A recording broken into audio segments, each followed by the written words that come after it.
When we are feeling weak or limited, we become unhappy. We react with frustration and are discontented with our lot. We feel in many cases oppressed by circumstances. We can become depressed if things are not going the way we expect or want them to go.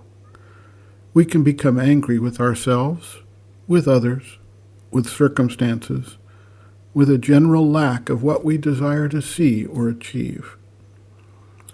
A shift of our standpoint to the divine standpoint, while it does not imply a change in what actually takes place in the world, is able to provide us the wider context and the peace that comes with understanding how the ego personality and its existence fits into that larger picture.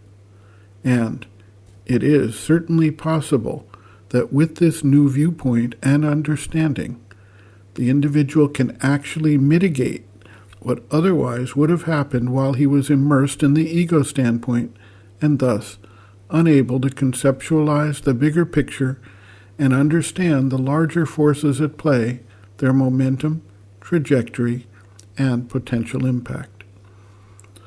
The first result is thus a sense of contentment or peace, knowing that the struggles of the individual ego personality are part of a larger universal movement, of which one is a participant.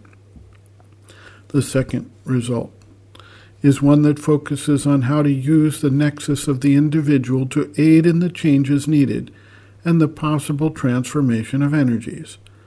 This can provide the individual with a sense of purpose, and at the same time, an understanding from a wider perspective of the complexity, time, and necessary steps involved, so that the individual can act with a sense of strength and not become discouraged or upset by the steps along the way, any obstacles, or temporary setbacks.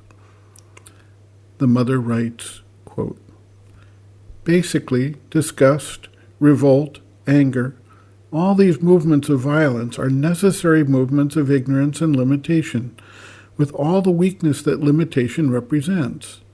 Revolt is a weakness. It is the feeling of an impotent will. You will, or you think you will. You feel. You see that things are not as they should be, and you revolt against whatever does not agree with what you see. But if you were all-powerful, if your will and your vision were all-powerful, there would be no occasion for you to revolt. You would always see that all things are as they should be.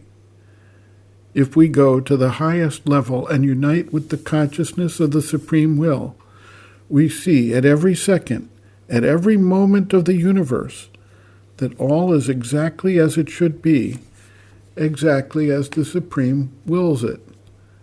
This is omnipotence, and all movements of violence become not only unnecessary but utterly ridiculous.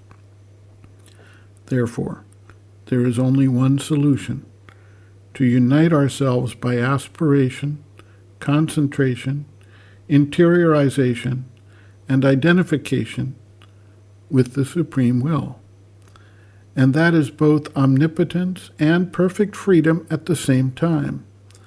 And that is the only omnipotence and the only freedom. Everything else is an approximation. You may be on the way, but it is not the entire thing.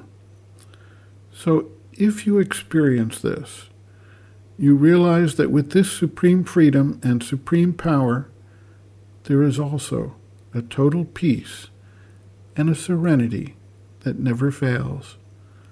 Therefore, if you feel something which is not that, a revolt, a disgust, something which you cannot accept, it means that in you there is a part which has not been touched by the transformation, something which has kept the old consciousness, something which is still on the path.